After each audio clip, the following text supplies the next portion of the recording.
Deus, com a graça e a paz do Senhor Jesus, amém? Amém. As crianças estão com a oportunidade para as salinhas, depois elas vão voltar, né?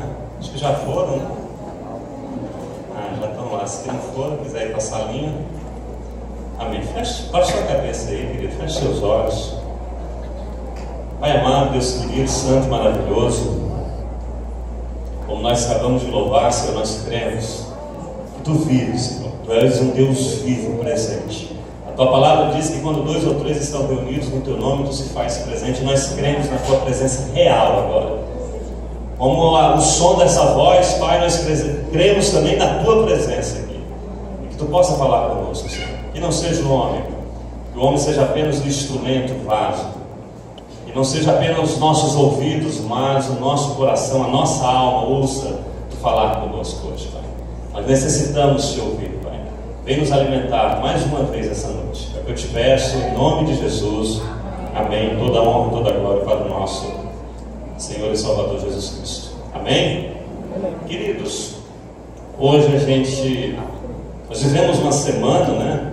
Passamos uma semana intitulada Semana Santa, onde nos remete a pensar, a lembrar de algumas passagens bíblicas, e hoje em especial, domingo de Páscoa, e mercantilizado já com tantas outras datas, né?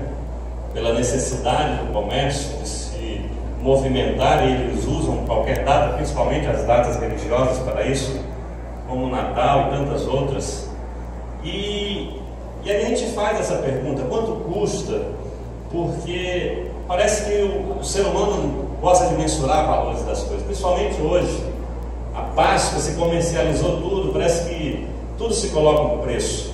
Mas quando a gente faz uma pergunta dessa a respeito de valores, quanto custa, a gente compreende verdadeiramente o que é valor? Será que quando a gente vai, pergunta, questiona algo sobre qualquer coisa que seja, a gente compreende o que significa valor, o que é valor? Nós entendemos o que significa o preço de algo? Nós temos essa noção?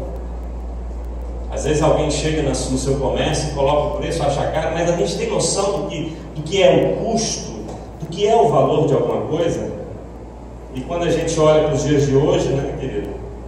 Quando nós estamos celebrando a Páscoa, nós conseguimos avaliar o valor desse domingo, o valor de tudo aquilo, do que significou aquilo? Será que nós temos uma noção disso? Será que nós entendemos isso? Um jovem, uma certa vez, se encontrou com Jesus Cristo e fez esse questionamento a ele, fez essa pergunta a ele. Ele diz assim, em algumas traduções mais dos dias atuais, diz assim: mestre, quanto custa? Em outras traduções, o que eu tenho que fazer de bom para alcançar a vida eterna? Aquele jovem rico, como é conhecido de todos nós, era um religioso piedoso, praticante, cumpridor dos mandamentos de Deus. Amou a Jesus Cristo, quando viu Jesus Cristo, amou. Reverenciou Ele como mestre, como Senhor. Mas ele entendia, por ter muito domínio financeiro, que as coisas tinham valor, e ele entendia que ele podia fazer algo. O que eu tenho que fazer de bom? E como em algumas traduções, quanto custa ter a vida eterna? E ali ele entende que aquilo parece que dá para colocar valor, dá para mensurar valor. Mas será que a gente consegue entender isso? Será que a vida eterna dá para ser mensurado o valor dela? A nossa salvação? E quando a gente lembra dessa semana, ao qual começa com Jesus Cristo sendo aclamado, hosana, como Salvador, passa por ele sendo tido como maldito, crucificam, e chega-se ao domingo, aonde o túmulo ficou vazio, a gente entende que dá para valorar isso, dá para mensurar um valor a isso.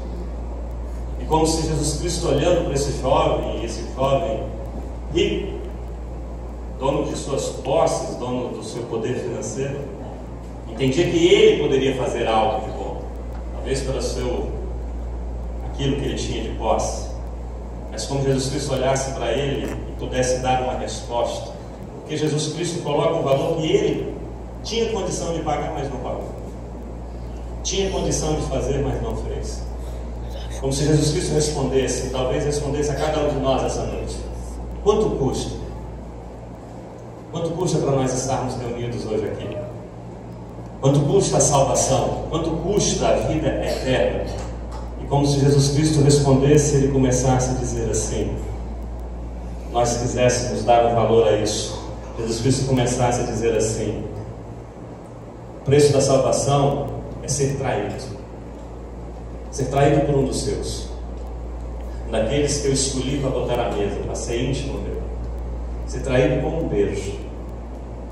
Começa aí você entender o valor da salvação. A traição de alguém tão próximo, alguém que Jesus Cristo lavou os pés, alguém que Jesus Cristo compartilhou a sua vida, a sua intimidade, com a qual Jesus Cristo compartilhou o seu poder, e de repente ser traído por um beijo. Imagina o sentimento de Jesus Cristo. Qual seria o preço disso? É ser cuspido, ultrajado. Por quem? Justamente por aqueles ao qual Jesus Cristo enfrentava, ao qual Jesus Cristo chamava de sepulcros caiados, ao qual Jesus Cristo dizia que estavam corrompendo o templo, ao qual Jesus Cristo mediu forças com ele, e de repente Jesus Cristo, como ovelha muda, fica ali calado, é cuspido e ultrajado, justamente por isso. Qual o preço da salvação? Qual o preço dessa vida eterna? Jesus Cristo continuaria dizendo: é ser negado. É ser negado pelos seus, ser negado por aquele mais próximo, por aquele que disse que daria a sua própria vida, e não negado uma vez, mas 2, 3 vezes. E você saber disso antes disso mesmo acontecer. Qual o preço da salvação? Que valor tem a vida eterna? E Jesus Cristo continua olhando para nós e continuaria dizendo para aquele jovem, diria: é sofrer um castigo, é receber o castigo dos outros, é receber sobre si aquele castigo que não lhe pertence. O castigo do pecado de cada um de nós, calado, mudo, entregue. Só que nós, quando pensamos no que podemos fazer para merecer, ou naquilo que eu posso me apresentar, ou quando eu meço o que o outro faz e digo que por aquilo ali ele não consegue, será que eu consigo entender o que foi que Cristo pagou, o alto preço, quanto custa esse castigo imerecido de Cristo? Recebendo esse castigo por alguém que não merece alguém pagar o preço como eu. Eu não mereço Cristo pagar o preço por mim, mas Jesus pagou o preço. Cada vez que o açoite romano chegava nas costas dele e dilacerava ou rasgava a sua carne, era o meu pecado, era o seu pecado que estava ali. Não era, ele era inocente, mas ele recebe o castigo que não era dele. Você acha qual o preço disso? Jesus Cristo talvez continuaria dizendo: é receber uma coroa de dor, é ser elevado como um rei, mas recebendo toda a dor de cada um de nós, uma coroa de espinhos que foi colocada sobre ele por uma cana sendo batida, ao qual aqueles espinhos penetravam no seu couro cabeludo, no seu crânio, causando dores dilacerantes, para que eu e você tivéssemos vida eterna. Qual o preço da salvação?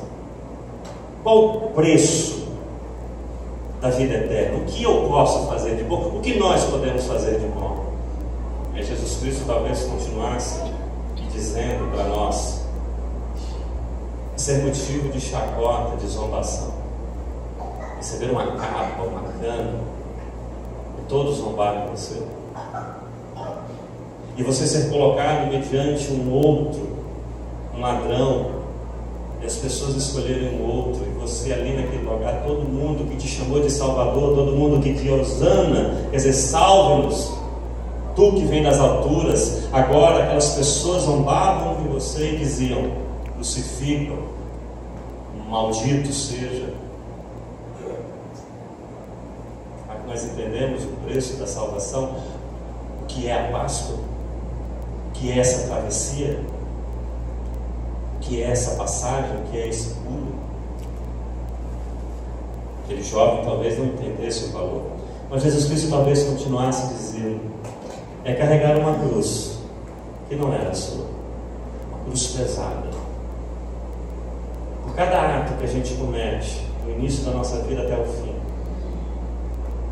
cada pecado nosso, cada injustiça nossa, cada desonestidade nossa, cada mentira nossa, cada inveja sentida, cada rancor guardado, aquele peso, uma cruz que não era dele, e ele carrega uma cruz que não era dele, uma cruz pesada. Dizem os historiadores que quando iam se crucificar, eles carregavam só a transversal, e os outros dois ladrões carregaram, mas Cristo carregou a cruz completa. A de Cristo foi completa, por isso que alguém teve que o ajudar, porque ele estava com o corpo rasgado, moído, desidratado, e ele teve que carregar a cruz completa, que não era dele, que era para Barrabás, que era para o Júlio César, que era para Maria, para o José, para o Pedro, para o Marcelo, que era para cada um de nós. Qual o preço da salvação? Quanto custa? Jesus Cristo talvez continuasse dizendo: é ser cravado nessa cruz, é ser cravado nela, receber as marteladas do castigo, ficar preso nessa cruz, e nessa cruz levando sobre ela todas as nossas iniquidades, todas as nossas. Não é só carregar, mas ficar cravado nela.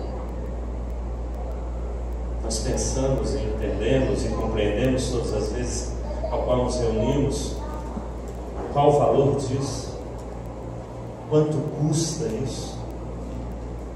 Será que é uma vestimenta nossa? Será que é uma dieta nossa? Será que é o que a gente come, que é o que a gente bebe? Será que é uma frequência na igreja? Será que é um ato que nós fazemos na rua? Será que nós temos noção do preço, do valor? Mas Jesus Cristo talvez continuaria dizendo: é ser maldito na cruz. Aquele que ficava na cruz era maldito. O Filho unigênito de Deus, o Deus Todo-Poderoso, Imaculado, ser feito maldito na cruz. Ele está ali naquela cruz crucificado, sem merecer. É suportar naquela cruz todos os pecados do mundo, todos, de uma única só vez, de todas as eras, antes e depois. É ser separado do Pai naquela cruz, é não sentir a presença do Pai, é se sentir abandonado. É o preço da salvação, é o custo. Nós entendemos isso? Nós compreendemos que às vezes choca a imagem, o sangue, mas vai muito mais além disso. A dor vai muito mais além disso.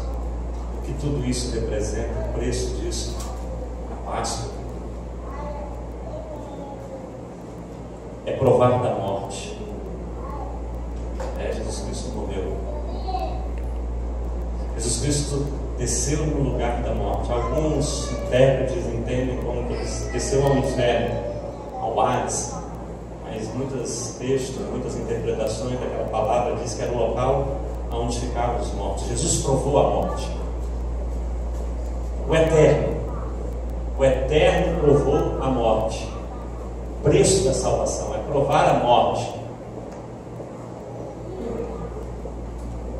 Quanto custa? Quanto custa estar todos os domingos louvando, adorando? Quanto custa ser chamado de cristão? E hoje a gente dá tantos outros nomes, evangélicos, protestantes, católicos,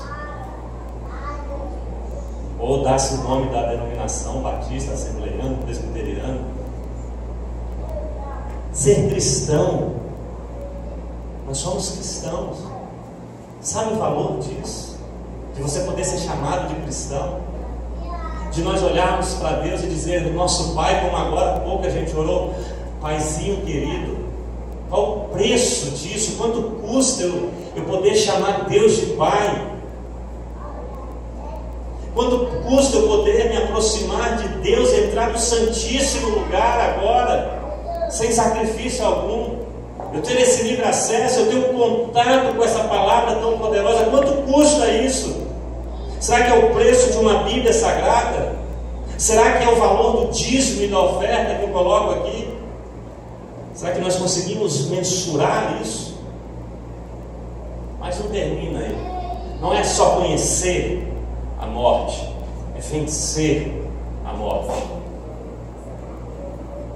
Quanto de nós poderíamos vencer a morte?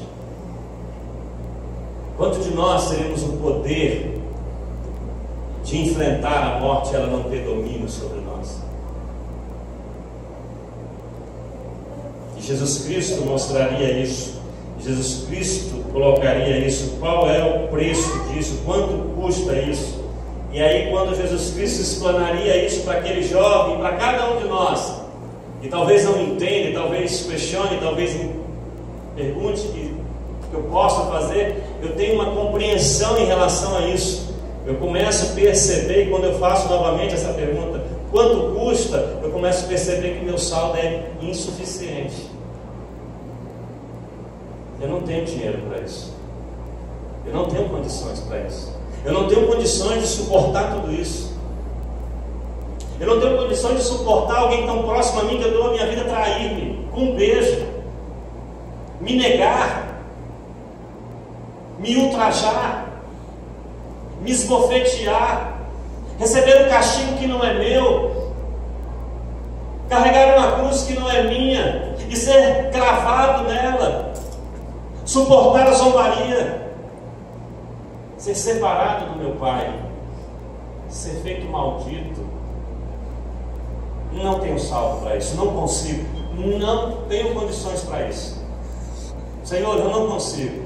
É como se Jesus respondesse: eis o custo, eis o preço, e tem que provar a morte, e tem que vencer a morte. Nosso saldo é insuficiente. O meu saldo é insuficiente, eu não consigo.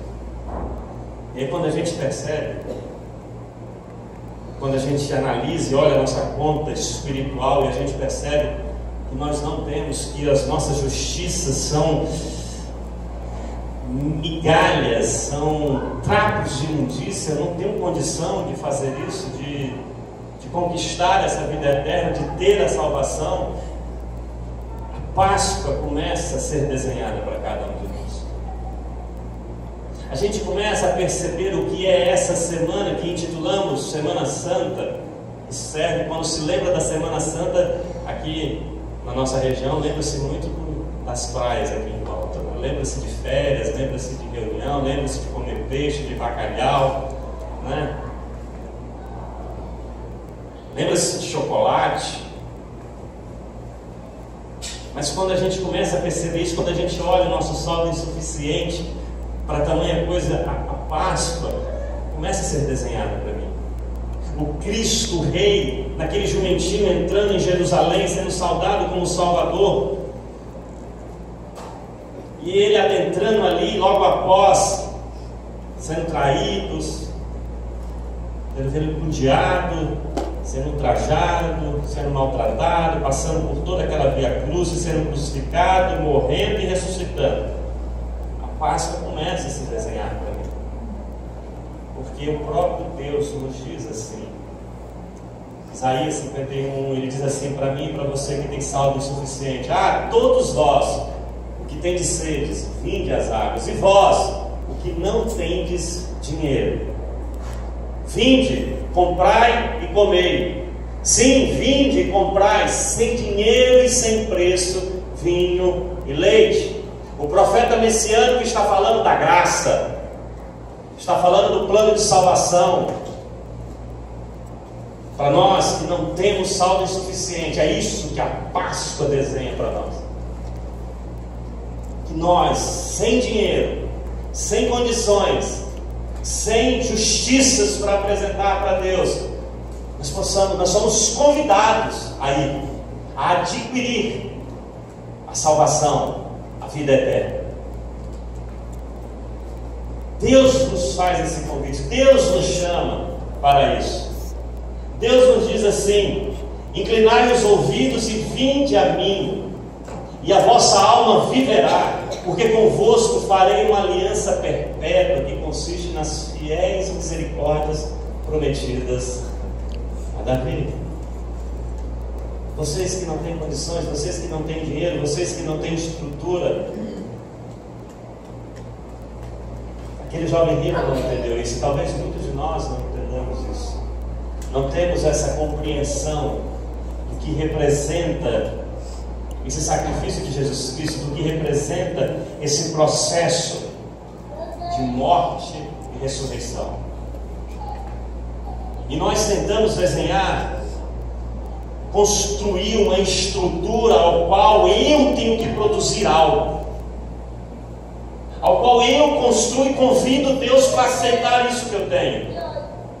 A nossa estrutura religiosa nada mais é do que isso, uma torre de Babel, ao qual eu construo pelos meus esforços para chegar até Deus.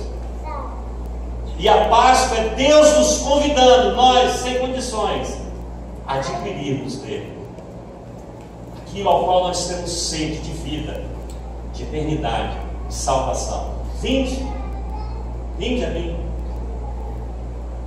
venha adquirir, vocês que não têm condições. Desfaçam toda essa estrutura que vocês fizeram. Isso não é religião. Religar a mim, não é por aí, não é esse processo, não é o que vocês vão construir.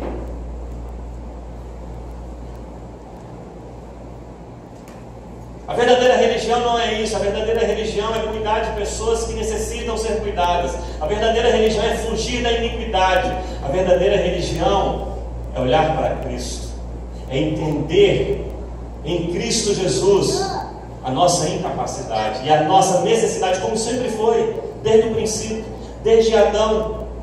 Adão, não tente ser igual a mim, porque você necessita de mim.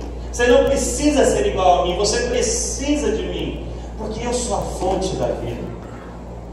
E nós trabalhamos e lutamos a nossa vida inteira tentando ter força de domínio sobre a nossa vida, tentamos ganhar o mundo inteiro e perdemos a nossa alma. Porque quanto mais a gente lutar pela nossa vida, a gente a perde. Mas quando a gente entende que devemos perdê-la por Cristo, a gente ganha. A Páscoa nos arremete a isso, nos leva a isso, nos impulsiona a isso, a olharmos para isso. A cruz limpa, a cruz preparada lá, quando eles prepararam a cruz, ela está limpa, ela me lembra que ela é minha, ela me lembra que eu estou preso e condenado. Barrabás me lembra isso. Barrabás me lembra a minha pessoa, os meus erros, condenado. Para quê? Para aquela cruz limpa, ela é minha. É o meu sangue que vai manchá-la daqui a pouco. Mas de repente eu olho para a cruz com alguém no lugar e não sou eu. Eu olho e não sou eu que estou ali, porque alguém foi e eu fui liberto. E eu não fiz absolutamente nada para ser liberto. Absolutamente nada. Continuei criminoso, continuei pecador. Mas alguém estava ali para que eu fosse liberto. E eu olho para aquela cruz que era minha e não vejo a minha pessoa ali. É outro que está lá. E isso me incomoda, mexe comigo, porque era eu que tinha que estar lá. Mas de repente eu vejo a cruz agora manchada de sangue. Não mais com Cristo. Cristo morreu. Ficou só o sangue manchando aquela cruz.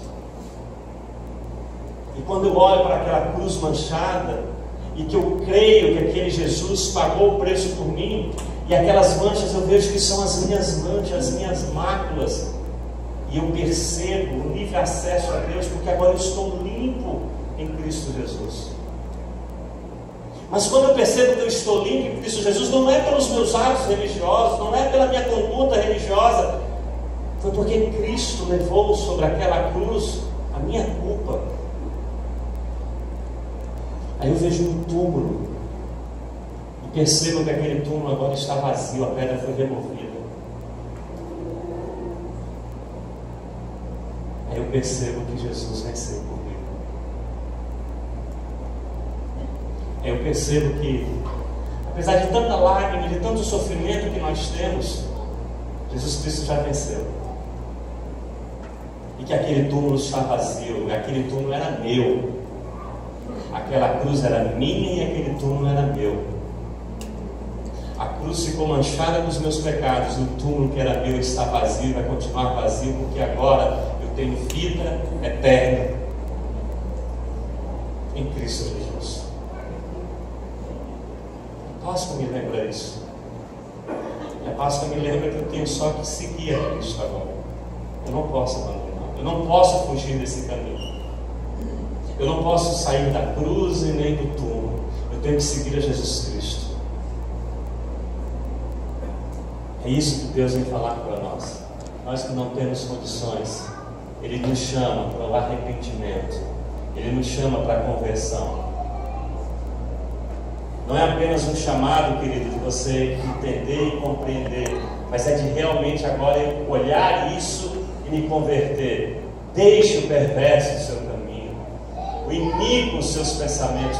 Converta-se ao Senhor e se compadecerá dele. Volte-se para o nosso Deus, porque Ele é rico em perdoar. Deus tem muito para nos perdoar. Não importa o teu pecado, Deus é muito rico para te perdoar. As misericórdias de Deus são maiores que os nossos pecados. Eu tenho que me converter, eu tenho que me voltar para o Senhor. Eu preciso deixar esse meu caminho, porque Jesus manchou a cruz que era minha com o seu sangue, levando sobre ela as minhas iniquidades. Porque Jesus deixou o túmulo vazio, que era o meu túmulo. Eu preciso me converter, porque não importa o pecado que eu tenho, não importa a vida que eu tive, Ele é rico em me perdoar. Ele perdoa, Ele não faz acepção. Ele não olha o tamanho do pecado, Ele não olha a falha. Ele perdoa, e é por isso que nós não entendemos isso, é por isso que muitas das vezes nós julgamos e não compreendemos como é que Deus ama um assassino, como é que Deus ama um estuprador, como é que Deus ama um homossexual, como é que Deus ama um corrupto. É porque Deus é rico em perdoar. Pense no pecado grande, a misericórdia do Senhor é infinitamente maior. Pense numa vida que não tem jeito, a misericórdia de Deus é infinitamente maior para corrigir. O chamado de Deus para mim e para você é esse: deixe o seu caminho. A Páscoa nos chama para isso. Essa visão que nós temos da cruz, de todo esse processo do túmulo, Ele nos chama para isso, para conversão, para arrependimento. A Páscoa é época de olharmos, analisarmos e nos arrependermos e voltarmos para Deus. Voltarmos cada vez mais para o Senhor. Olharmos e entendermos que não temos como comprar, mas Deus tem para nos dar. Ele é rico e poderoso. Buscai o Senhor enquanto se pode achar. Invocai enquanto está perto. Só que tem um detalhe, querido: o tempo é hoje. A promoção vai acabar. Não tem essas liquidações que a gente vê no shopping? Elas acabam. A época da graça vai acabar. A palavra de Deus diz assim: buscai o Senhor enquanto se pode achar. Invocai enquanto Ele está perto. Pode vir, mas não demore. O tempo é agora, é hoje. O dia do arrependimento está aqui, agora, marcado. Não dá para amanhã. Não tem como ser amanhã. Finda-se isso. Esse Deus que está perto não mais estará perto. Esse Deus que pode se achar, nós procuraremos e não acharemos. Jesus é a verdadeira Páscoa, é a verdadeira vida. Como diz em João 3,16: porque Ele, Deus nos amou de tal maneira que deu seu Filho unigênito para todo aquele que nele crê não pereça, mas tenha vida eterna. O jovem rico não entendeu isso. Cristo entrega a vida eterna. Para o homem é impossível, mas para Deus Ele é rico para perdoar. A verdadeira Páscoa é Cristo, que é a verdadeira vida. Nos chama para isso. Só que tem um detalhe especial, lindo, guardado na Páscoa, que a grande maioria de nós não percebe. Um detalhe valoroso demais, que vai além da cruz, da morte e da ressurreição.